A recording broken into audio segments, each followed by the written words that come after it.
Hello, and welcome back to Internalize the podcast.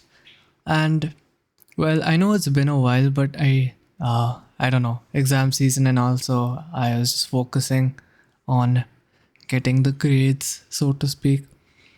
But yeah, I'm back. I think once summer rolls around, I'll be making a lot more, lot better content, which will be fun. I've missed doing a podcast specifically. It's been quite a while, and podcasts are fun to do. It's just talking to yourself. Yeah, makes me sound crazy, but anyway, making a podcast is not the craziest thing I have done.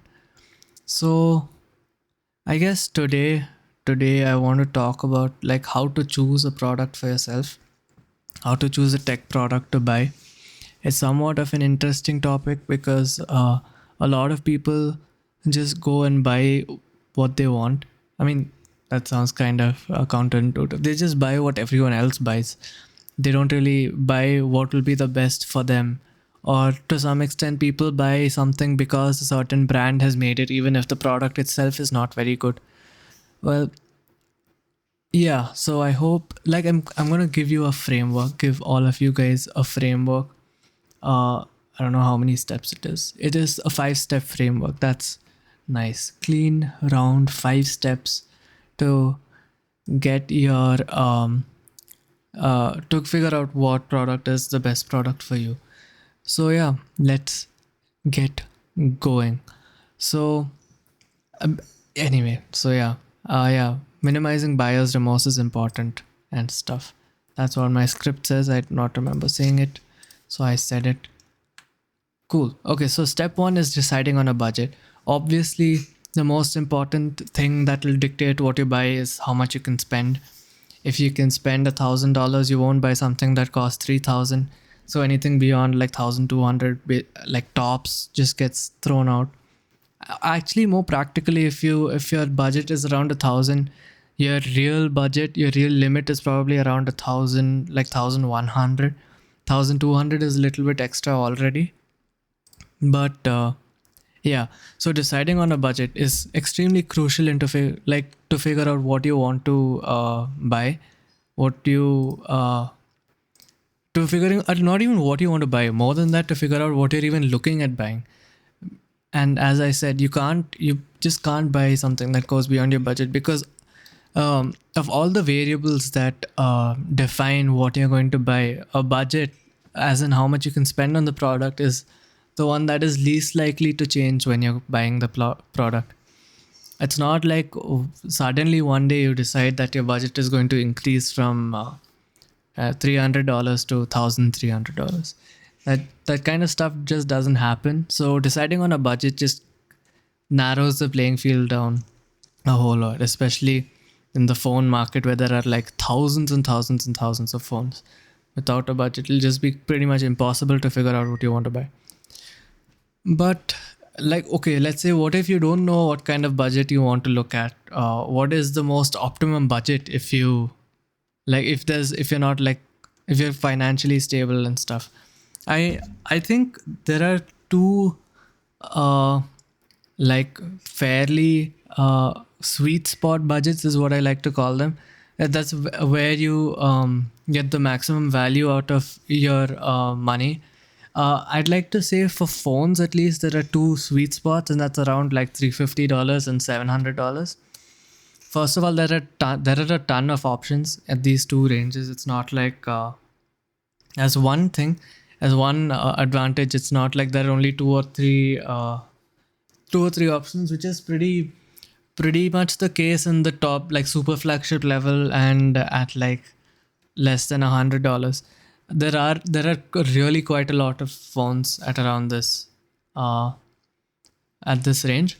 So the reason for that, I think, is because the $350 offers that sort of premium flagship experience, premium budget, sorry, to some extent, because it feels somewhat like a budget phone, but it doesn't use like a budget phone, so to speak. Like maybe the build is similar to that of other budget phones, but the specs are not, or the software is not. The $700 phone kind of does the reverse. It actually, no, it doesn't. I think the $700 phone, to some extent, just it's basically a flagship for like 95% of people. The $700 phone will be indistinguishable from $1,300 phone if you standardize their designs and stuff. The differences between the ultra flagship like the Samsung S23 Ultra and the Pro iPhone 14 Pro Max and stuff, between them and the sub flagship like the S23 and the iPhone 14, the non Pros, non Ultras, it's super minimal. This is actually very common in Pixel as well. It's a pretty big deal. The Pixel 7 is $600. I think it's $599, and the Pixel 7 Pro is $999.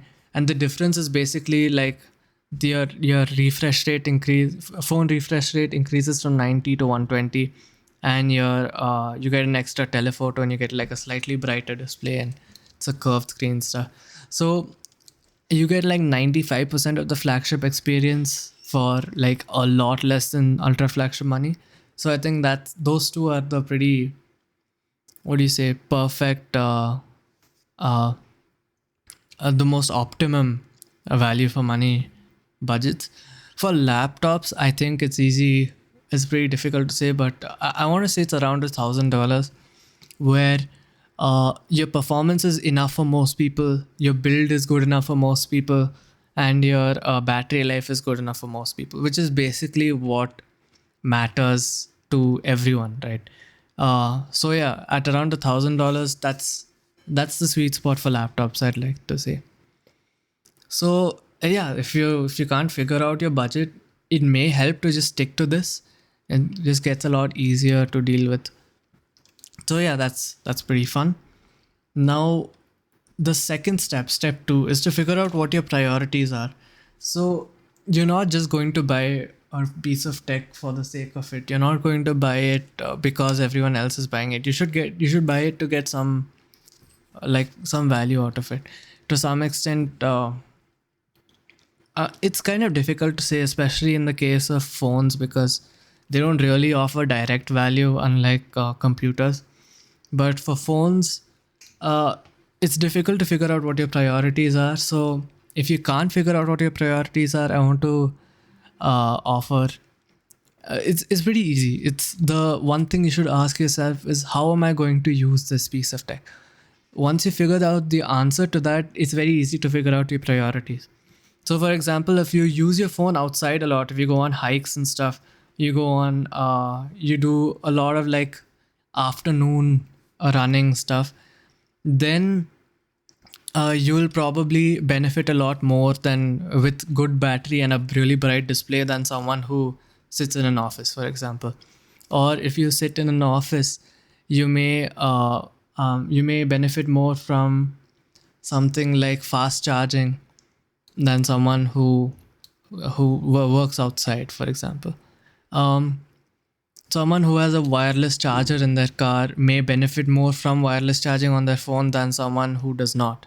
And someone who has a family that uses Apple products, family that communicates over iMessage and talks on FaceTime regularly, they may benefit a lot more than with iOS as a feature than other people do. So yeah, to figure out how you use your product will dictate what you benefit the most, what features you benefit the most from, and what will be the most useful to you, what is the most important to you for a phone, in a phone. So the same thing for laptop. For laptop, someone who uses Final Cut will prioritize having Mac OS, and someone who travels a lot will benefit a lot more from good battery and like a portable, what do you say, portability, like thin and light design, lightness, etc., etc. So yeah, this will basically dictate what will be the perfect phone for you. And like, so yeah, that's step 2. Step 3 is finding the de facto and finding alternatives. So often, if you listen to reviews, if you watch reviews and stuff, most reviewers will often recommend one product at a certain price point because they're kind of like enough for most people, they're good enough for most people. So that should be a starting point. So for example, if you're looking at that $700 price range, the Pixel 6 is the de facto, Pixel 7, sorry. The Pixel 7 is the de facto $600 phone. And if you look at the $1,000 price range, the M1 MacBook Air is the de facto. That's what, if someone says, if someone asks me, for example, what I have 70K to spend, what should I buy? I'll say buy Pixel 7. That's it. If I can't ask more questions, that is. So that is the de facto. So you should figure out what these, you should research these products specifically because they offer a really good starting point to figure out what is better for you. And you should also find alternatives to the products. You should find the competitors. So for example, if you're looking at the Pixel 7 as the de facto, you should look at the iPhone 14 and the S23 and the OnePlus 11 and etc. And if you're looking at the M1 MacBook Air, you should probably look at the Dell XPS or the HP Spectre and things like that. So you should figure out the alternatives to these de facto products as well. So step 4 is pretty obvious. Again, step 4 is to use the products. I think using the products is something, I mean, we couldn't really do in like 2020, 2021, 2022, but now it is 2023. And I think most places around the world is kind of opened up tech stores and stuff. So if you have the option, please go use all these products. Use the de factos and use the alternatives in the real world. You will not get as whole an idea of the phone as a reviewer, of course, because you only use it for, I don't know, 10 minutes at the most. But what it will offer you is some idea about how the experience of using the product will be. What will be the experience of typing on the keyboard? What will be the experience of using the touchpad? How is the display? What's the experience of holding the phone? Things like that you don't get without actually using it. Also, a kind of introduction into software, because software is kind of a very personal thing. Some people like how, especially the design of software, some people really like how nothing does their software. Some people like how Samsung does it. Some people like how someone like Pixel does it. So like Google, that is. So if you're able to use all these phones, then you'll understand what software you like the most as well, and that'll pretty much dictate your day-to-day experience with the phone. So yeah, so now step 5, that is the last step, and that is finding your perfect phone. Now it should be pretty straightforward because you have, after researching these de facto products and alternatives and watching reviews and using the products, you should have a decent idea about what value each product offers to you and what value they don't offer. And you should know what value, or rather what experience you have using the product. Like for example, some people will enjoy the flat designs of the iPhone. Some people find them uncomfortable. So you have such an idea of the phones now, and you can pick the best example starting from your de facto. The easiest way to explain this is to use an example or use a couple of examples.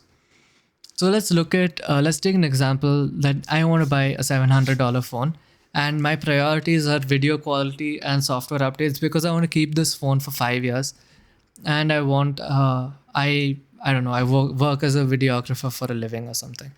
I'm something like that. So I'll look at the de facto first. Let's say the Pixel. The Pixel does have pretty good video quality. I don't think it's like doesn't leave too much to be desired per se, but software updates is a kind of a big question mark with Pixel. Although they are pretty timely, they only last around 3 years. You don't really get too much by way of software. So probably for me, an iPhone might be better because the video quality is better than that of the Pixel. It's the best of any phone. And they have a pretty proven track record of software updates. Like every phone has gotten like 5+ years of software updates. So for this hypothetical consumer that I am acting as, probably the iPhone is the best phone for me. So okay, let's look at the laptops now. let's say someone has $1,000 to spend on a laptop, and the priority is gaming. You just want to game on the laptop. So if you look at the MacBook Air, like, fair enough, it has a pretty fast chip and stuff, but macOS is pretty trash in terms of gaming. Like, a lot of games are just on Windows. So the Mac is kind of out of question, and the GPU isn't really as strong as other competitors. So perhaps something like an Acer or an Asus, like Zephyrus, whatever. Nothing really comes to mind in terms of a specific product.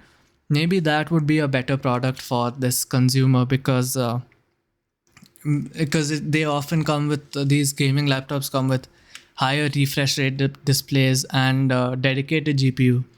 So, but like of course, the trade-off is that you lose battery life and you lose the thin and light build. But for this consumer, since they intend on mainly gaming, you'll probably be stationary at that point. It's the lack of battery life and lack of this thing may not be too much. Lack of the build may not be too much of a big deal to them.